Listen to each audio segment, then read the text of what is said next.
Masih bersama Fakta 62, proses evakuasi jasad pekerja tower provider yang terjepit beton di Kabupaten Bekasi belum juga berhasil.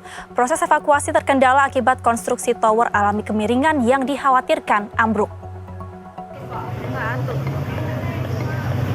Langsung pakai mobilnya.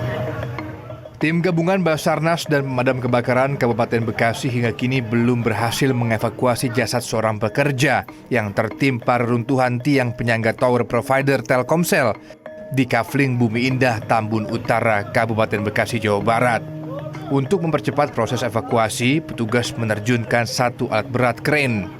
Nantinya alat berat akan digunakan untuk menahan tower agar tidak ambruk. Sementara Polsek Tambun Selatan dan Polres Metro Bekasi masih melakukan penyelidikan dan memeriksa sejumlah saksi di lokasi kejadian. Ada 7 orang saksi sudah dimintai keterangan dari pihak kontraktor dan provider Telkomsel. Dalam proses penyelidikan, pihak kepolisian juga akan melibatkan tim ahli konstruksi demi mengetahui pasti penyebab tiang penyangga ambruk yang menewaskan seorang pekerja. Namun saat ini petugas kepolisian dan tim Basarnas masih fokus proses evakuasi jasad korban yang tertimpa reruntuhan tiang penyangga tower. Kondisi tower yang miring membuat petugas kesulitan karena khawatir tower roboh menimpa rumah dan petugas lainnya. Jadi yang bekerja itu ada 7 orang. Jadi yang di atas itu ada 3. Kemudian yang ada tadi yang tertimpa reruntuhan itu ada 1 dan alhamdulillah bisa diselamatkan oleh tim damkar. Tadi jam 10:30 siang langsung kita evakuasi ke RSUD Kabupaten Bekasi. Tadi kami cek terakhir, pantau terakhir kondisinya sudah membaik. Mohon doanya teman-teman. Semoga segera pulih dan tidak menimbulkan trauma yang panjang. Kemudian masih ada 1 jenazah yang belum bisa kita evakuasi. Saat ini sedang proses evakuasi menggunakan kren dan yang lainnya itu tadi ada yang luka ringan dan juga ada 2 orang yang mengalami shock, tapi tadi sudah kami lakukan sedikit terapi relaksasi. Sebelumnya sebuah bangunan penyangga tower provider internet ambruk dan menimpa sejumlah pekerja yang berada di lokasi.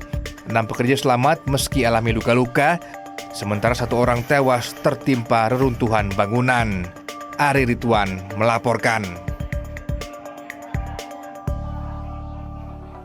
Imbas beton penyangga roboh, warga kini mengungsi sementara. Disebut tak tahu kapan pastinya tower berdiri, namun uang kompensasi untuk warga pun disebut sudah diterima.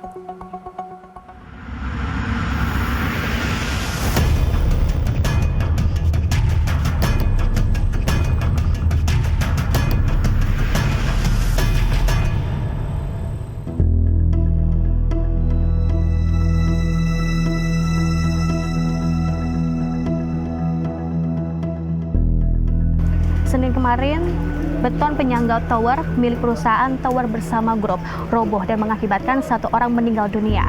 Kami akan menelusuri bagaimana penjelasan dari warga sekitar saat tower tersebut roboh dan mengakibatkan 1 orang meninggal dunia. Kami akan menelusuri faktanya. Proses evakuasi jenazah pekerja tower yang meninggal dunia tertimpa penyangga tower masih berlangsung. Tim Basarnas BPBD PMI berjibaku mencoba evakuasi korban dengan cara yang paling aman, mengurangi resiko yang mungkin terjadi.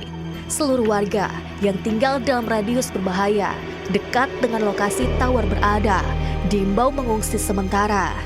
Yang paling memungkinkan, beberapa warga mengungsi ke rumah sanak saudara. Bu, boleh nggak sih Bu diceritakan bagaimana sih kronologi waktu awal tower itu penyangganya itu roboh, Bu? Jadi waktu itu kemarin sekitar jam 10 pagi, memang kita lagi pada di luar, biasa aktivitas pagi, nyapu, bebenah. Pas itu ada yang minta tolong, langsung kedengaran banget ditolong, langsung ambruk. Dari situ orang-orang semua pada keluar, pada ngeliat. Terus ada yang jatuh, mungkin refleks kali dari atas, ada yang berlumuran darah. Warga mengaku trauma dan khawatir, sehingga memutuskan untuk mengungsi dan menjauh. Was-was nggak sih Bu? Banget Mbak, sampai trauma lah bisa dibilang, karena kan deket.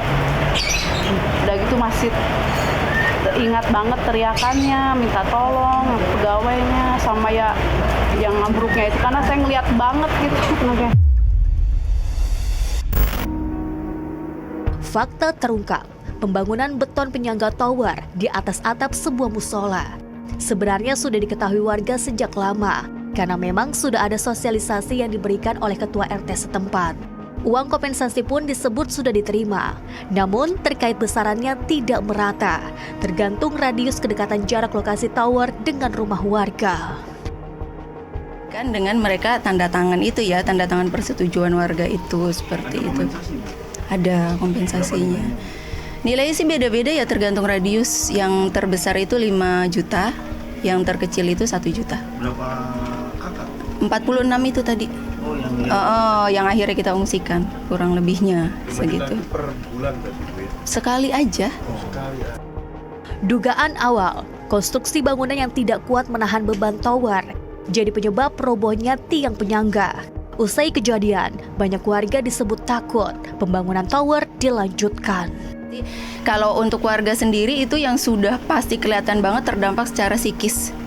Itu mereka trauma parah gitu, apalagi untuk yang masuk radius ya gitu, trauma parah. Dan mereka kita sih kalau saya pribadi sebenarnya ngikutin warga. Ketika warga memang sudah berarti kita sudah tidak mau lagi ada tower di sini segala macam, oke. Dalam laman resminya, PT TBG alias Tower Bersama Group menyewakan tower space sebagai tempat pemasangan perangkat telekomunikasi milik penyewa untuk transmisi sinyal. Disebut akan membuat dapur umum bagi warga terdampak.